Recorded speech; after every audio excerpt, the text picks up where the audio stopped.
Hi, everyone. My name is Kenya Hamid, and I'm a neuropsychologist at the Child Mind Institute. We're a national nonprofit that supports children and families with gold standard mental health care, advice, and resources, all available and accessible to everyone. You can learn more about the resources we have available for families during the coronavirus crisis, including telehealth evaluations and treatment by visiting childmind.org/coronavirus.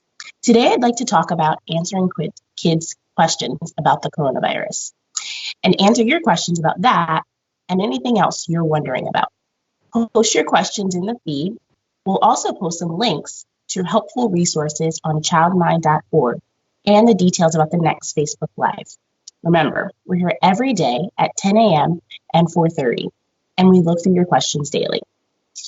Okay, so before we get started with addressing questions that we have already received about this topic, I wanted to start off by just talking about 6 tips that I think can be really helpful when it comes to families talking to kids about the coronavirus, or really kind of any kind of important discussion in general. So first thing I'd say is you want to initially be short with kind of what you tell kids, because some kids may want to know more, other kids may want to know less. And if you start off short or brief, that gives you the opportunity to then have kids ask you questions, and it gives them more control on learning more about it or kind of just stopping right there. So kids can then know, how much they want to know. They give you that control. Now, next, I would say my second tip would be to try and be as simple as possible. So talking about the coronavirus can be very difficult even for adults to understand, so yet alone children. And so you want to just try and use language that they're already familiar with. And, I think that can be very helpful just as far as explaining things for them. Next, my third tip would be consistent. So whatever information you decide that you feel comfortable sharing with your child, you want to make sure that all across the board, whoever they're in contact with, they're getting that same information. One of the benefits of many families being at home right now is that it kind of limits who your child is around. And so they kind of have a smaller group of people that they're getting a lot of information from. And you want to make sure that that information is coming from you. We all know that the internet has a lot of misinformation spread. And so you just kind of want to make sure that you're that person who is giving them all that information. The next thing that I would say is to be honest. What you don't want to have to do is to backtrack on what you've already told a child because you weren't honest initially, as well as you want to be able to kind of foster that trust that they are coming to you and that you are giving them accurate information. So just try and be as honest as possible. Next, I would recommend having some sort of maybe visual aid or examples. You can help provide pictures to describe the coronavirus. There are some really nice illustrations out there on the web to just kind of put a name to a face. This is really very much an invisible type of condition as far as, being careful about touching surfaces and things like that. And so having some sort of pictures and giving kids kind of age-appropriate examples can be helpful in just enhancing their understanding of this information. And last but not least, I would recommend just being available and just understanding that this conversation is very much not going to happen just one time. It's an evolving process. If you think about just with us as adults, we're constantly checking the news and we're getting new information updated daily. And so just understanding that for kids, they might not have questions now, but maybe down the road in a couple of days from now, they might have questions. So that's another reason why you kind of start off short, and then it gives them time to kind of, as they think of things, you can just continually revisit the conversation. So just to kind of recap that, my 6 tips are, being as short or brief as possible, keeping it simple, being consistent, honest, providing visual aids or examples, as well as just making yourself available to the child to have these discussions. So let's talk a little bit about some of these questions. One question that we're getting is, can toddlers have anxiety, and what exactly does that look like? Yes, toddlers can have anxiety. It may be a little bit different than somebody who's a lot older. So when we think about toddlers, what are their main behaviors, or just kind of normal routines? We expect them to eat, sleep, poop. And when you're seeing any sort of changes in just their behavior, so kids can become a little bit more clingy than usual, kids that are having difficulty sleeping, kids that are having difficulty eating, that might be a sign of anxiety. Good question so far. Here's another one. My daughter is very anxious and misses her friends. She is afraid that this won't be normal again. What can I say? So first thing that I would recommend is to just validate your daughter's feelings. Yes, this is a very scary time, and I know how much you miss your friends. So, you're just kind of acknowledging that that's a very appropriate feeling to have. Next is you just want to reassure her that when this is over, she will be able to see this and that this is going to come to some sort of conclusion. Now, unfortunately, we don't know exactly when that's going to be, but at some point in time, this will pass. Next is, although your daughter can't see her friends, you want to remind her that you're going to be that constant presence in her.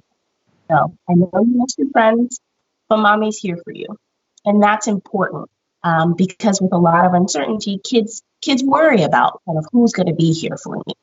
And so, just kind of reminding your child that that's going to be you. All right, so next question. I'm concerned that my kids and my family will experience so much death and loss through the virus. Can I prepare them at all? Well, sadly, this is a harsh reality for many families, just globally. I'd say in a general sense, you want to prepare them for the fact that there are going to be changes and losses. And those losses don't necessarily mean that it's going to be death, but just a change from that normal routine, like your child not having the opportunity to see people that maybe they would see on a normal basis. Another thing I would recommend is to try and keep kids connected to their loved ones as much as possible, whether that's through video, through phone calls, writing letters, making pictures.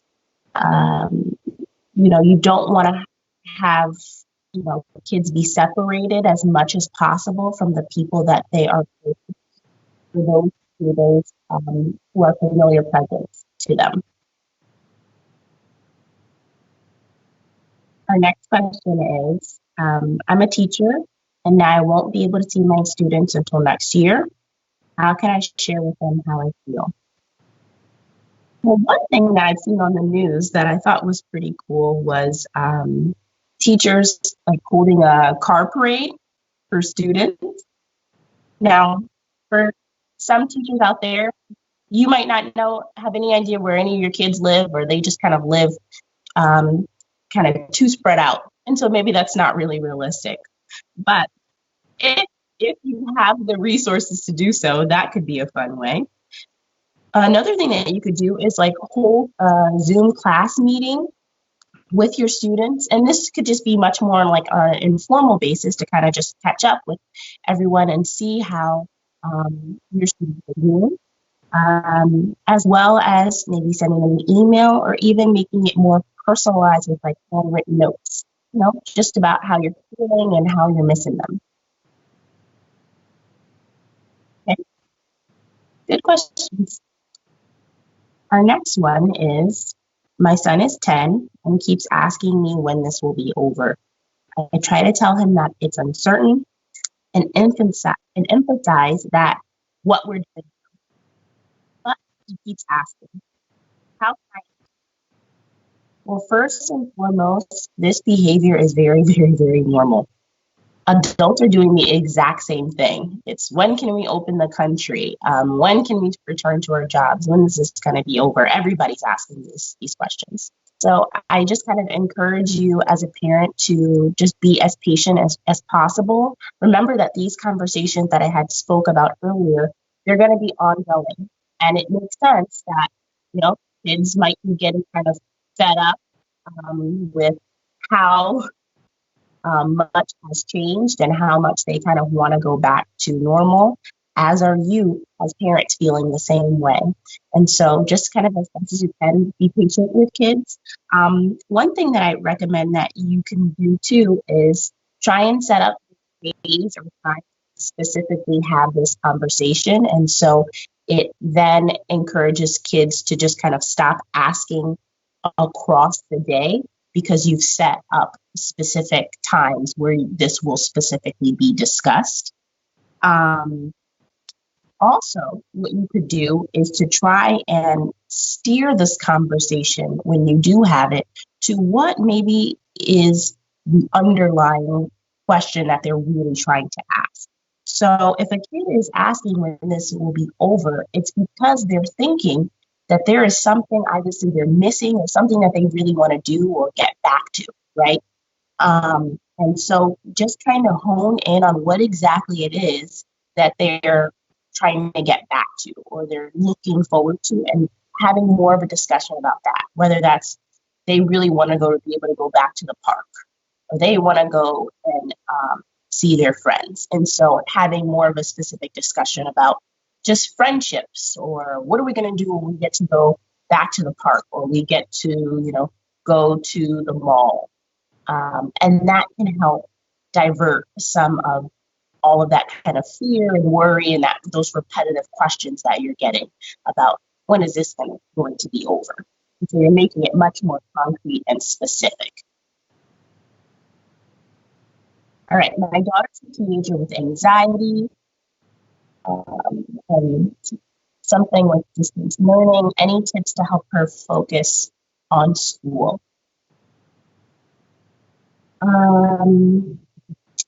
What would I say about that? Well, I think it's important to, try and have scheduled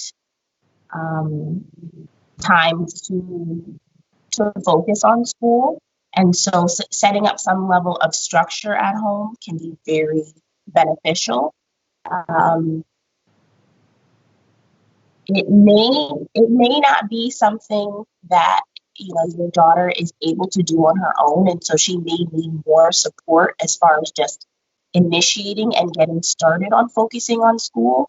So if you or anyone else in your household has time to specifically sit with her to get her work done and just to kind of get her started, a lot of times kids have difficulty making that focus and will basically shifting into tasks when they've got other things on their mind. But once they've got into it, they have a much easier time sitting through it and getting it done. So I think that having more structure in place and kind of designated times to work on school, free from distractions, can be beneficial. Great questions, guys. How can we explain all the masks and gloves? I missed that one. To young kids. Very, very, very good question. Well, as I would say, we just got to keep it short. So just telling them that there are germs, and in order to protect ourselves from the virus, we have to wear masks and gloves. And we've got to do it when we go outside. We've got to do it when we go to stores. and you just kind of start nice and short and keep it very brief. Now, if kids want to kind of know more details about where exactly kind of the virus goes on, what handles and those sort of things, you can kind of explain that and elaborate. It's, when we touch things, when we leave the house, they have the ability to get on our hands, and then we accidentally touch our face, and then they get into our bodies. That could be kind of a way to elaborate, but just keeping it really brief initially, that this is just kind of something that we now have to start doing to help keep.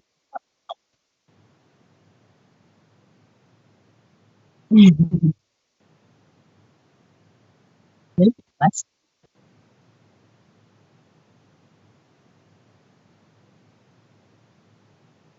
okay. So we only have a couple of minutes left. And so what I will do is just kind of summarize, I think, those 6 tips again for families, right? So remembering to keep things short and simple and consistent, being honest, providing those visual examples or pictures, and then make themselves available.